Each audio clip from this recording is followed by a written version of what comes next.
Amém. Amém. Graças a Deus. Pode ficar em pé ainda. Gênesis no capítulo 27. A partir do versículo 34. Como ouvisse Esaú tais palavras de seu pai, bradou com profunda amargor e lhe disse: abençoa-me também a mim, pai. Respondeu-lhe o pai: veio teu irmão, astuciosamente tomou a tua bênção. Disse Esaú: não é com razão que se chama ele Jacó? Pois já 2 vezes me enganou, tirou-me o direito de primogenitura, e agora usurpa a bênção que era minha. Disse ainda: não reservaste, pois, bênção nenhuma para mim? Passou Esaú a odiar Jacó por causa da bênção com que seu pai o tinha abençoado, e disse consigo: vem próximos os dias de luto do meu pai, então matarei a Jacó, meu irmão. Feche teus olhos.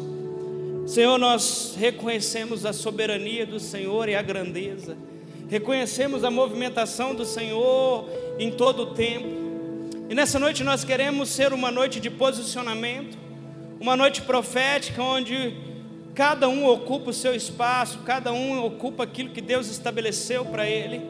E nós queremos te pedir, Espírito Santo de Deus, flua nessa noite com liberalidade, flua neste lugar, que seja uma noite de cura, uma noite de restauração, uma noite de milagres, em nome de Jesus, amém, e graças a Deus. Pode se sentar, fique à vontade.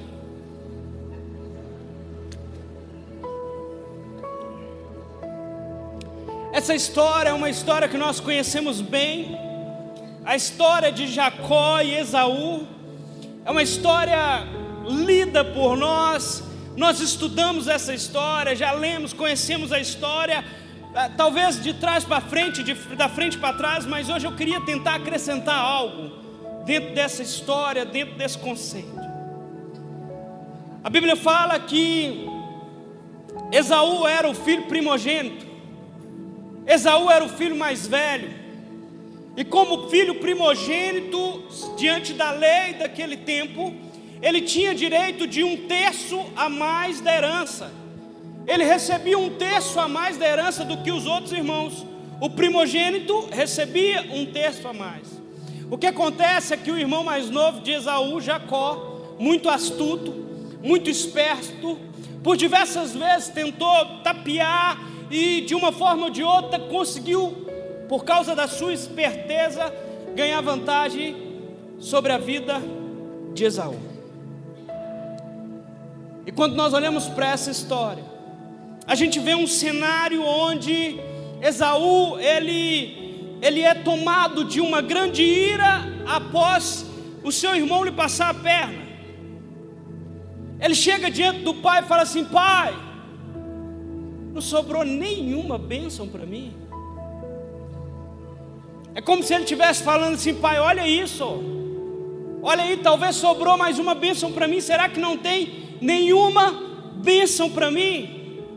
E o que acontece é que no íntimo de cada pessoa existe um desejo que anseia pela bênção do pai.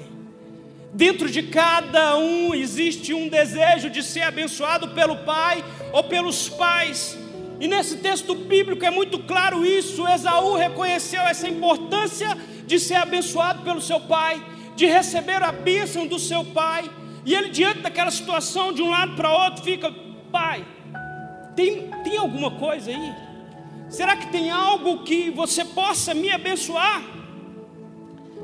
E os nossos dias hoje, talvez nós não compreendemos a importância da bênção do pai, o significado e o poder que tem o pai como autoridade de liberar a palavra sobre a vida do filho. A gente precisa entender que há um senso de autoridade gigantesco dentro do homem, sobre a vida do homem.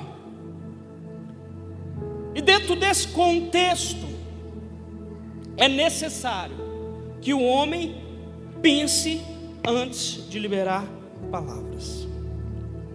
E quando nós falamos abençoar, hoje já não tem mais isso, mas antigamente a gente acordava de manhã e falava assim: benção, pai. Deus pensou, filho. Mineiro, né? Vença. Vença. Deus te abençoe, filho. Hoje em dia essa cultura não é tão impregnada, a gente já não vê isso acontecendo. Mas o que acontece de forma muito específica é que quando nós abençoamos alguém, a gente precisa entender a palavra abençoar no hebraico significa baruch, e literalmente prostrar-se diante de alguém, ou numa interpretação melhor, autorizar alguém para prosperar. Quando nós abençoamos alguém, nós estamos dizendo: ei, eu te autorizo para prosperar. Você está autorizado para ser aquilo que Deus te criou para ser. Quando o pai abençoa um filho, quando o pai abençoa uma filha, literalmente ele está autorizando o filho para prosperar. E essa prosperidade não tem a ver só com finanças, porque talvez nós achamos que prosperar é abundância financeira, mas prosperar é autorizar alguém para estabelecer a estrutura daquilo que Deus preparou, para que ela seja bem sucedida no trabalho, para que ela seja bem sucedida no casamento, para que ela seja bem sucedida no ministério, para que ela seja também bem sucedida nas finanças. Quando nós abençoamos, nós estamos falando: ei, eu te libero para prosperar, eu te libero para ser aquilo que Deus te criou para ser. Só que nós estamos perdendo aquilo que Deus estabeleceu nas Escrituras. Nós estamos deixando de lado algumas coisas que Deus deixou claro, como princípios, como coluna e baluarte. Existem algumas coisas que são princípios, que são fundamentos, e todo o evangelho e tudo aquilo que é construído em cima dos fundamentos. Os fundamentos servem para que a gente possa construir algo em cima dele. Existe uma vereda antiga, que é a graça e o favor de Deus, é os princípios do Senhor. Jeremias, no capítulo 6, no verso 16, diz assim: assim diz o Senhor, pondo-vos à margem no caminho e vede, perguntai pelas veredas antigas, qual é o caminho, andai por ele e achareis descanso, para que as vossas almas não maldizem. Quando nós olhamos para esse texto, a gente precisa entender que existem alguns princípios que não têm a ver com o tempo. Existem alguns princípios que não têm a ver com religião. São princípios são atemporal. Princípios não têm a ver com religião, mas têm a ver com aquilo que Deus estabeleceu. Honrar pai e mãe é um princípio, como assim também o pai e a mãe abençoar o filho é um princípio bíblico. É algo que Deus estabeleceu. Jeremias deixa muito claro sobre a importância de caminharmos debaixo das veredas que Deus estabeleceu. Pastor, qual é o problema se eu não caminho debaixo daquilo que Deus estabeleceu?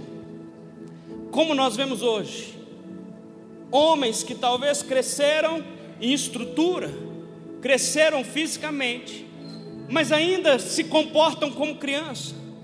Eu converso com pessoas o tempo todo, o dia todo, o tempo inteiro, e a gente conversa com pessoas para lá e para cá, e o que nós mais vemos são homens de 30, 40 anos de idade tentando saber quem são, tentando achar um propósito na vida. Pastor, isso é normal, é comum, mas não é normal. Não deveria ser normal homens que ainda não sabem quem são, que não se posiciona diante de algo que Deus estabeleceu, que não tem uma identidade definida. A ausência de bênçãos, a ausência de identidade. Aonde existe a bênção do pai, da mãe, aonde existe a bênção de Deus, não há dúvida sobre sexualidade. A gente vê hoje tanta coisa falando sobre sexualidade. É gênero para lá, é ideologia para cá. Ei! Se há a bênção do pai, é muito claro o pai dizer: filho, você é uma mulher e eu te aprovo. Você é menina, você é menino, você é homem. Mas toda vez que há ausência dos princípios de Deus, o diabo vem matando. Toda vez que há ausência do homem em fazer aquilo que ele deveria fazer, o diabo vai tentar ocupar esse espaço. e fazer com que aquilo que Deus estabeleceu não se cumpra. Hoje em dia, a gente está na era que precisa estudar, e amém, é fato, precisamos estudar, mas antigamente começava a se trabalhar muito novo.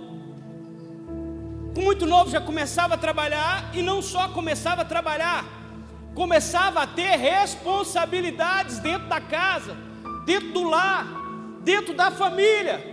O filho não só trabalhava, mas ele trabalhava e ajudava os pais como um princípio daquilo que Deus estabeleceu. Honrava seus pais e suas mães. Mas hoje os pais têm perdido alguns princípios e deixado para trás. E aí hoje o filho já faz o que quer. O filho já não trabalha, e se trabalha não contribui em casa. Nós temos a maior geração neném. Pastor, o que é a geração neném? Nem trabalham, nem estudam.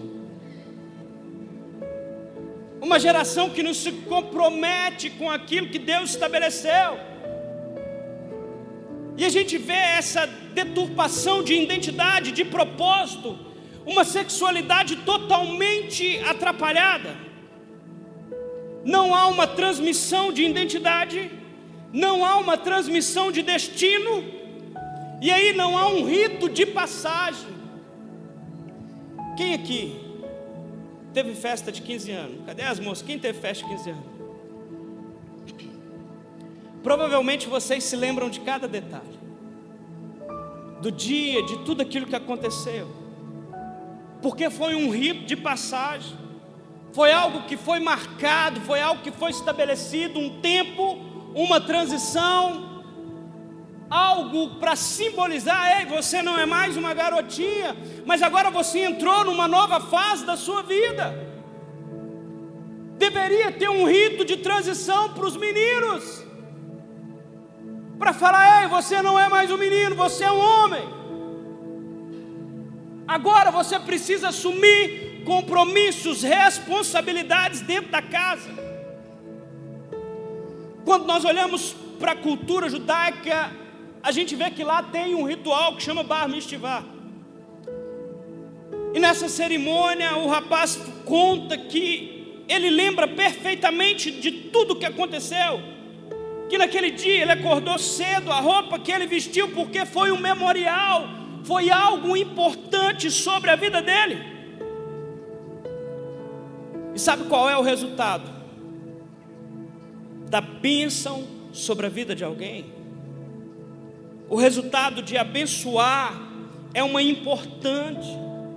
A gente precisa entender que é um marco, é uma cerimônia, é algo que vai marcar a vida da pessoa para o resto da vida, é algo que ela vai se lembrar. Toda moça que teve uma festa de 15 anos, ela vai se lembrar eternamente, porque foi um ritual de passagem na vida dela. A gente precisa entender algumas coisas.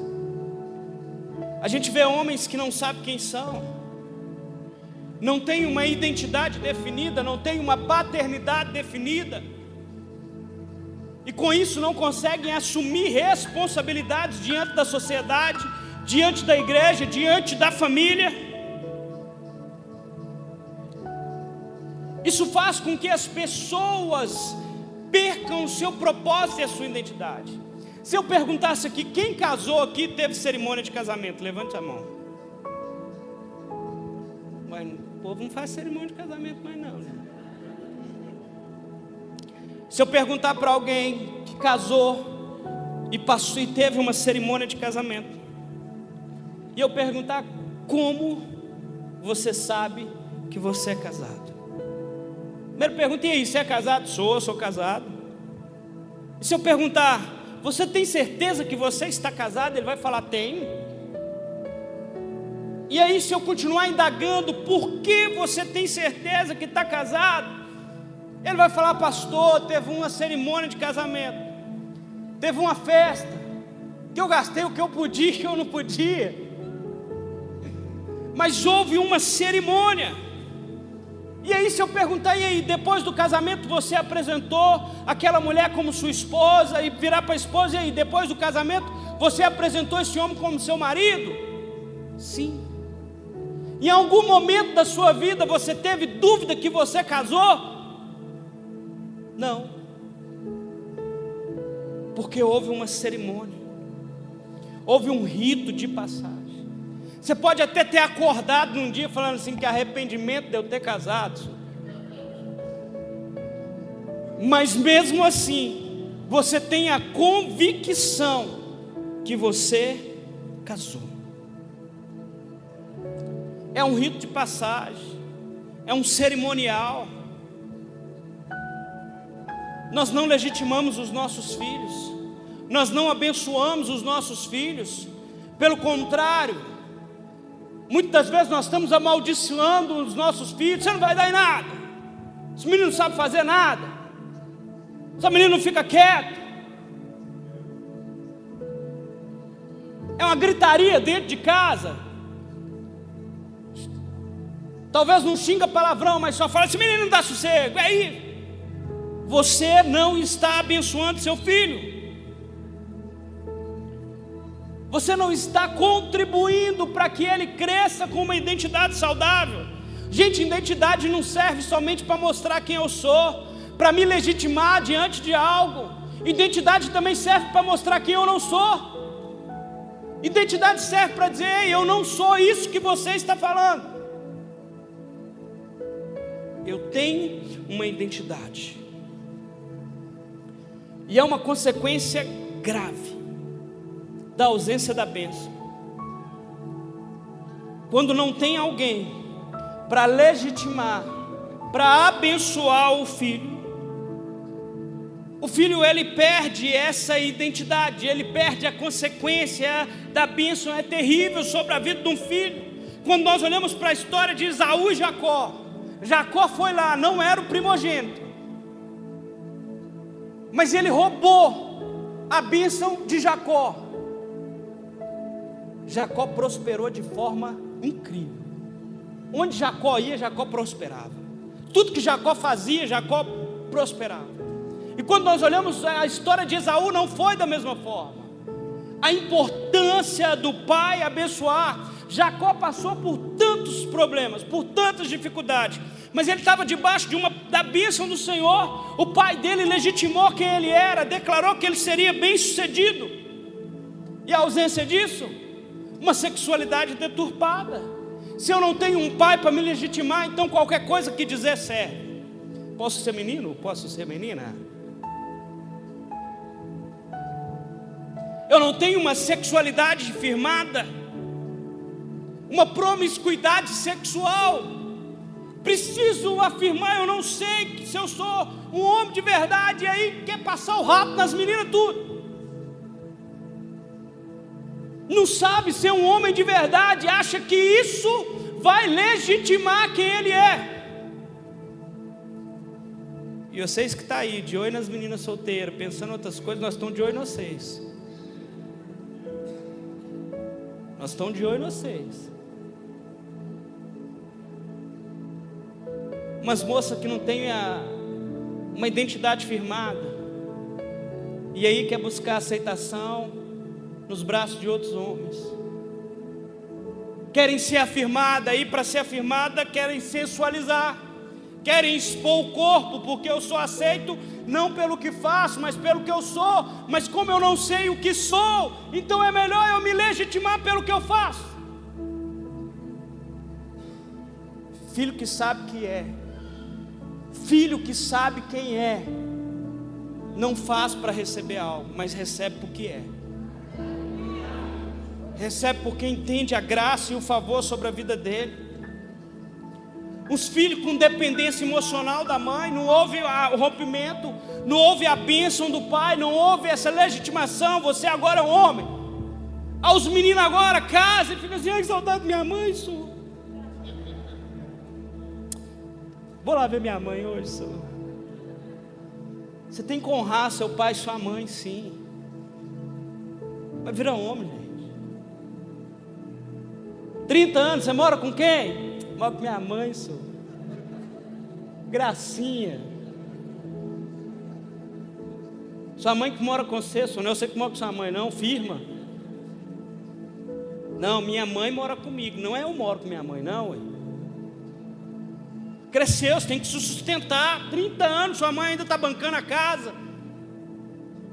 E aí a gente vai vendo gerações e gerações de homens que não assumem compromisso, não assumem responsabilidade, não são homens de fato.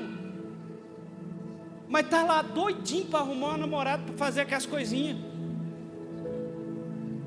É verdade, você está rindo aí, mas é verdade. Dentro da igreja tem isso também, gente. Não conseguem, não legitimar o respeitar uma mulher, respeitar aquilo que uma mulher tem, porque eu sei quem eu sou, eu não preciso me legitimar diante da outra. E aí os papéis da família estão totalmente invertidos. A mulher não sabe quem é, o marido não sabe quem é. E quando a bênção acontece de forma saudável e apropriada, ela corta os laços. Corta o laço do filho com a mãe, corta o laço da menina com a mãe, do menino com o pai. Agora você não é filho do pai, seu pai que sustenta. Não, você é um homem. Você quem vai trabalhar, vai honrar as coisas. E a ausência da liberação da bênção sobre a vida dos nossos filhos faz com que eles percam essa identidade no momento importantíssimo da vida deles. Sabe o que acontece? É uma geração onde os homens não se posicionam, não ocupam o espaço que Deus estabeleceu para o homem ocupar. E aí toda vez que você não ocupar o espaço que Deus estabeleceu, o diabo vai enviar alguém para ocupar. E às vezes é sua mulher. Ela vai tomar o seu lugar. Criamos filhos que na verdade são ídolos dentro de casa. Mulheres que tratam filhos como ídolos. Marido é um cachorro, carrasco para lá de qualquer jeito. Mas os filhos são os ídolos da casa. Eu quero te dizer que quando crescer você vai ver os B.O. que vocês arrumou, os monstrinhos que vocês estão criando. Porque se tem uma coisa que filho precisa é limite, é ordem, é autoridade. Eu não sei se você sabe, mas seu filho está o tempo todo testando a sua autoridade. Seu filho está o tempo todo testando até onde você é macho, até onde você manda, mulher. E aí nós precisamos nos posicionar diante, não é diante do que o mundo está dizendo não, gente. A nossa regra é Bíblia, a palavra de Deus. É isso que é a nossa regra de fé e de conduta. E dentro disso, a gente vê os papéis sendo invertidos. Nós vemos a mulher, ela e mãe, ela tem um papel dentro da família. E nesse papel dela dentro da família, você vê que a mãe, quando ela carrega o filho, ela põe até o rostinho dele para dentro assim dela, ó. Falta pouco enfiar o menino de novo para dentro dela. Deus preparou tudo perfeito, fez o corpo da mulher capaz de gerar, preparou os hormônios da mulher, a mente da mulher, para que a mulher possa gerar, conceber. A função da mulher é criação dos filhos. Mulheres, seus filhos que correm para lá, correm para cá, tem mãe, mas não usa. Deixa os meninos te usar. Seja lei sobre a vida dos seus filhos. Para de se omitir. A mulher foi criada e projetada para isso. Ela tem a capacidade de criar, de gerar. Agora o homem, ele já tem um papel diferente. O único ser sobre a face da terra que tem o mesmo adjetivo que Deus tem é o homem. O homem é o único ser que é chamado na terra de Pai. Um dos nomes que Deus é conhecido, Pai. O Pai dá destino. Posso ouvir um glória a Deus de alguém que está entendendo essa mensagem?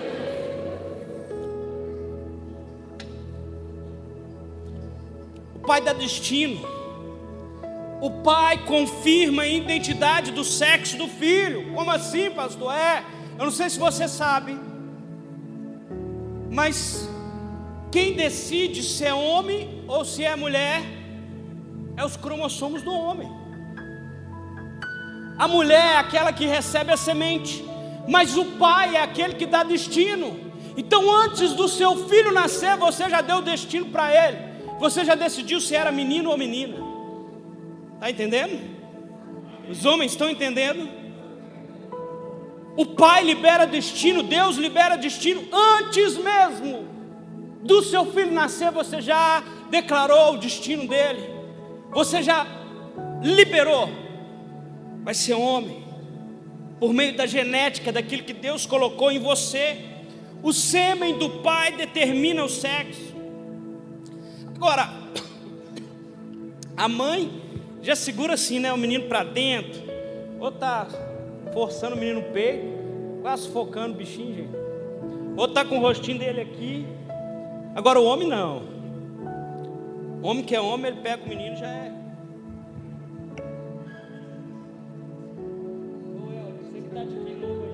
Fica com o menino assim não. O pai pega o filho, já é assim, ó. Ele pega e fica a mão, tipo assim: ei filho, esse é o mundo, essa é a vida. Ó filho, é isso aí, ó. Isso é coisa de mulher, gente. Vocês que é homem aí, vocês seguram o menino direito. O pai pega no colo, põe aqui, segura com um braço só, balança. Olha o Beto lá, ó. Aí Beto, mostra pra galera como é que é, ó. A gente precisa entender o papel e a função de quem somos diante de Deus e diante da palavra. Há uma importância de abençoar. Em Lucas, no capítulo 3, no verso 22, diz assim: e o Espírito Santo desceu sobre ele em forma corpórea como pomba. E ouviu-se uma voz do céu: tu és o meu filho amado, em ti me comprazo. Ao lermos esse texto, talvez nós não entendemos muito o que se passa, mas algo que na cultura judaica, na cerimônia onde a criança passava de criança para a fase adulta, era comum o pai virar e dizer: você é meu filho amado, em ti eu tenho prazer. Quando Jesus passa por esse momento onde o Espírito Santo vem sobre ele, Deus estava dizendo: filho, eu te libero para prosperar, eu te libero para ser aquilo que eu te criei para ser.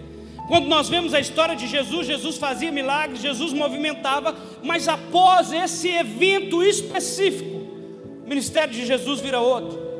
Jesus agora ganha uma outra proporção, porque o Pai veio e legitimou e falou: ei, você é meu filho amado, eu te libero para prosperar, eu te libero para fluir naquilo que Deus te criou para ser. Nós precisamos abençoar os nossos filhos. Precisamos declarar a bênção de Deus sobre eles. E a questão é: quem deve abençoar os nossos filhos? O homem foi criado para liberar destino. O homem foi criado para colocar as mãos sobre os filhos e decretar e declarar decreto. Porque o homem é autoridade, sacerdote na sua casa, sacerdote no seu lar. Ele tem essa autoridade para fazer isso. E a pergunta que fica é: por que alguns pais não abençoam os filhos? Espera aí, filho, deixa eu...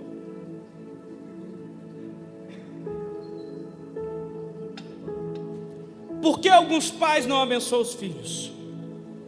E a primeira razão, eu descobri 3 razões, eu quero compartilhar nessa noite.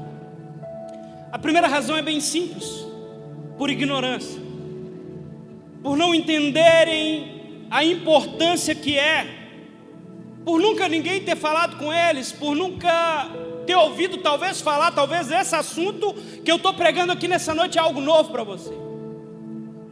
Talvez você nunca ouviu falar sobre isso.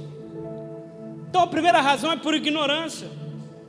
Não foram ensinados, não compreendem a importância e a necessidade, então não fazem. Agora existe uma segunda razão. Os pais que não conseguem entender essa necessidade de abençoar os filhos, eles têm dificuldade de diferenciar comportamento com identidade. São duas coisas diferentes: comportamento e identidade. Quantos filhos não são governados pelos pais, que têm exercido controle sobre esses filhos? Não é autoridade, nós como pais somos autoridade sobre os nossos filhos, mas existem pais que têm exercido controle, e o controle é perigoso. Deixe-me definir melhor para você.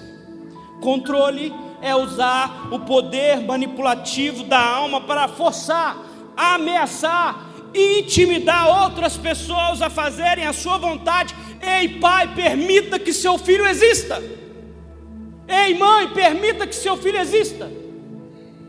Gente, nós atendemos aqui na igreja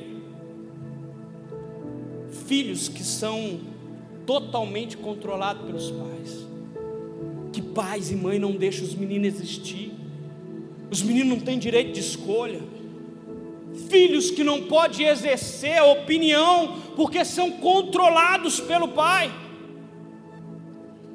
O exercício da autoridade é honrar a pessoa com livre-arbítrio, é permitir que os filhos possam fazer escolhas. A gente ensina o caminho certo e o caminho errado, mas a decisão é dos filhos. Pais que não permitem o seu filho existir, e aí não conseguem entender a diferença entre controle e autoridade. Autoridade é algo que os pais têm, mas controle é algo que é influência de Satanás sobre a vida dos pais para exercer sobre os filhos. Sabe por que tem muito filho aí entrando em depressão? Muito filho entrando nas drogas, muitos filhos entrando por tantos outros caminhos? Controle excessivo dos pais. Agora a autoridade é diferente. Deuteronômio capítulo 30, verso 19 diz assim: Deus diz: os céus e a terra tomo hoje por testemunha contra ti, que te propus a vida e a morte, a bênção e a maldição. Escolhe, pois, a vida para que viva, tu e a tua descendência. A gente precisa ensinar os nossos filhos sobre a importância de fazer escolhas, de fazer escolhas certas. Conta-se a história que o pai, ele vira para o seu filho, e o filho tinha o hábito de entrar para dentro do quarto, trancar a porta e colocar um som muito alto, um alto volume, e ali dentro ficar fazendo sei lá o que, aquele rock and roll. E toda vez que o pai chegava, falava assim: filho, abre a porta, abaixa o som, ele fingia que não ouvia. E aí um dia de manhã, o pai ficou esperando aquele menino descer para tomar café. E quando aquele menino desceu para tomar café, ele lavou aquele menino. Você não me respeita, você não pode fazer assim comigo, você não está vendo, você é desobediente. Xingou aquele menino de tudo que ele podia. Demonstrou toda e qualquer insatisfação. Falou: você é sem valor, expressando ódio. E aquele filho recebeu toda aquela carga. O filho estava errado. E aí ele foi se aconselhar com um pastor, e o pastor falou: filho, falando para o pai, falou: pai, você precisa aprender a exercer autoridade sobre seu filho. Ele falou: autoridade.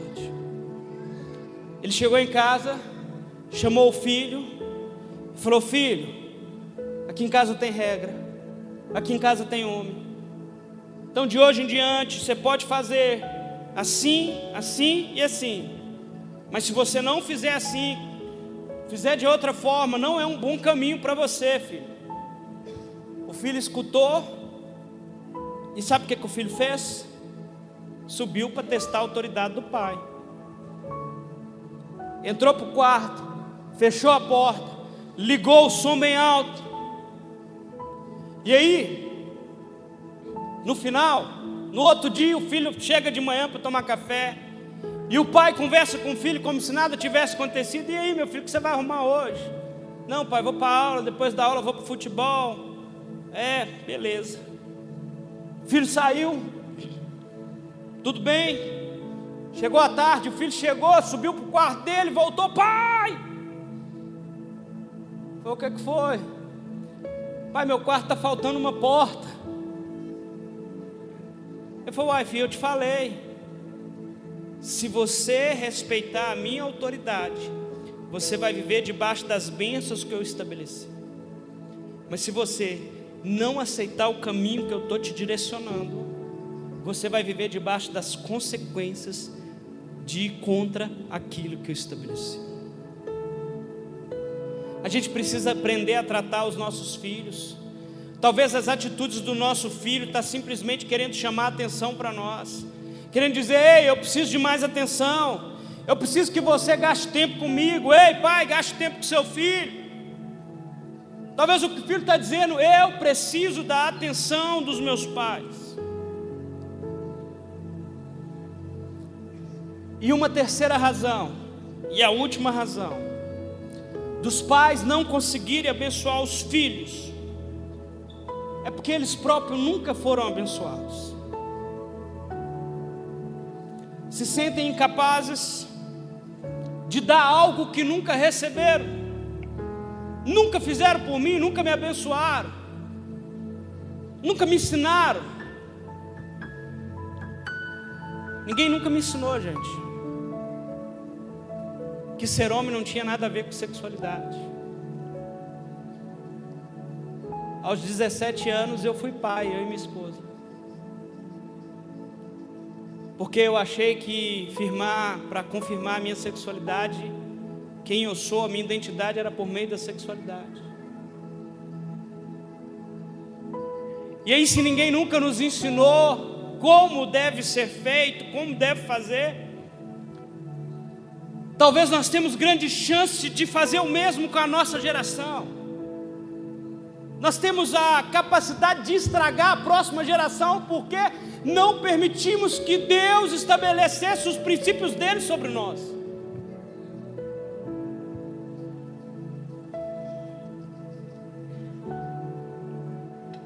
Vocês estão me entendendo? Conta-se a história de uma jovem. E essa jovem de 26 anos, ela estava na igreja, frequentava a igreja, mas ela estava envolvida em muita imoralidade sexual, promiscuidade desde os 17 anos. Mas um dia, em um culto, ela teve um encontro com Jesus. E ela tomou uma decisão de mudar de vida. Ela tomou uma decisão de permitir que Jesus de fato entrasse na vida dela, embora ela tivesse há tempos frequentando a igreja. Mas nesse dia Deus falou com ela e ela falou, eu quero mudar de vida. Gente, não há algo melhor para qualquer pessoa do que ele tomar uma decisão de mudar de vida, de ser uma pessoa melhor. E quando ela foi se orientar com o pastor começou a conversar com ela, ela começou a contar, e o pastor falou assim, não, então eu preciso fazer um mapeamento para mim entender a sua história, da onde que veio essa raiz, da onde que começou isso. E ela falou, não, pastor, não precisa fazer não, eu sei onde começou. Tudo começou depois do meu aniversário de 16 anos.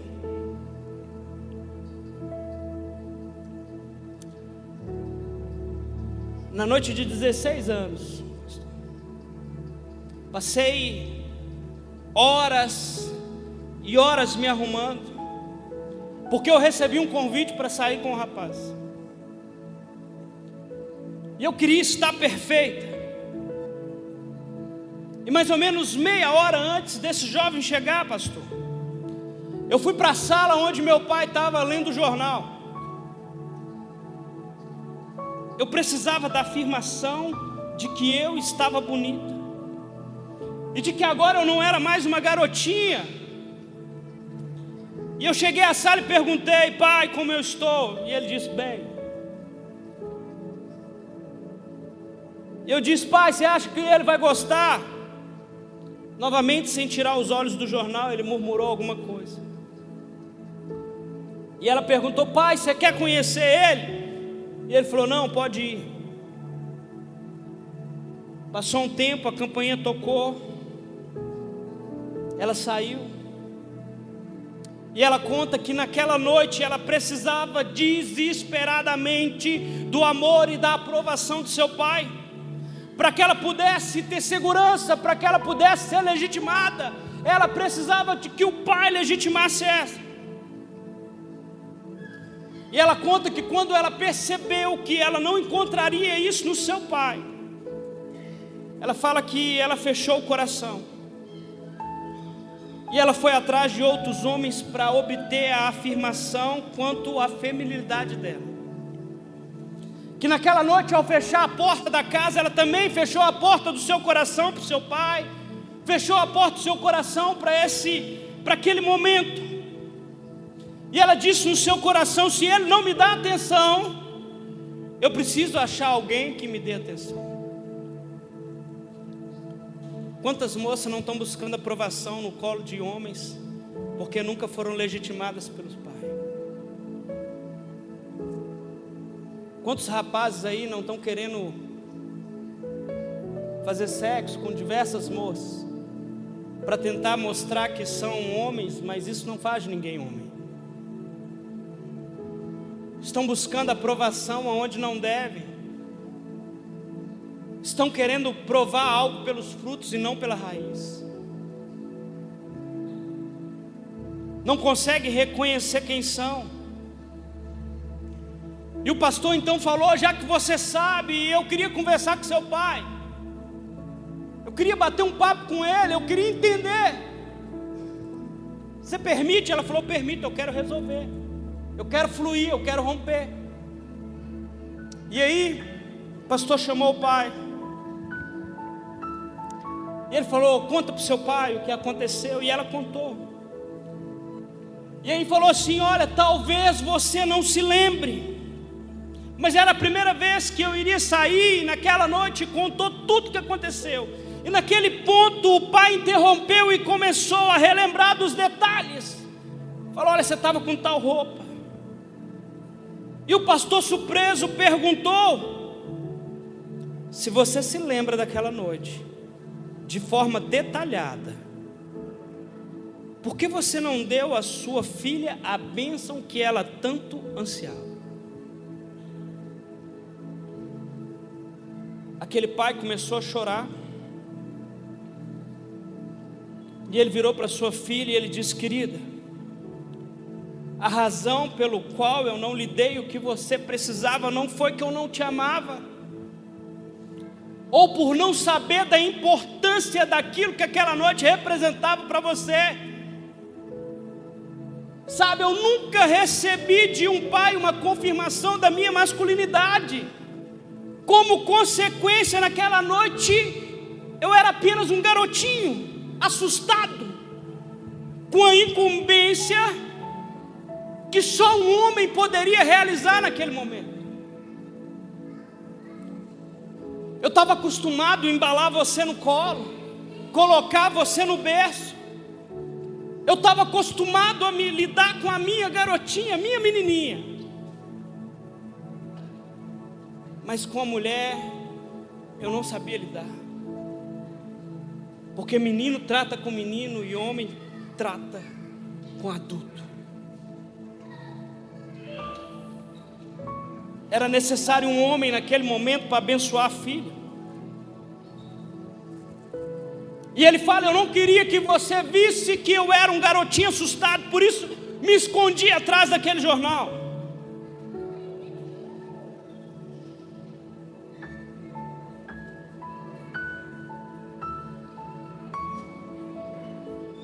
Quem é você? Quem é você nesse cenário? Talvez você está aqui nessa noite, aguardando pela bênção do Pai.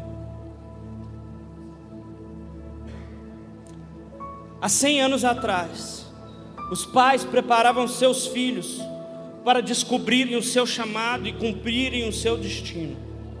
Hoje, a maioria dos pais estabelece seus objetivos em preparar seus filhos para simplesmente encontrarem um emprego que dê a eles dinheiro. Gente, calma hoje aí.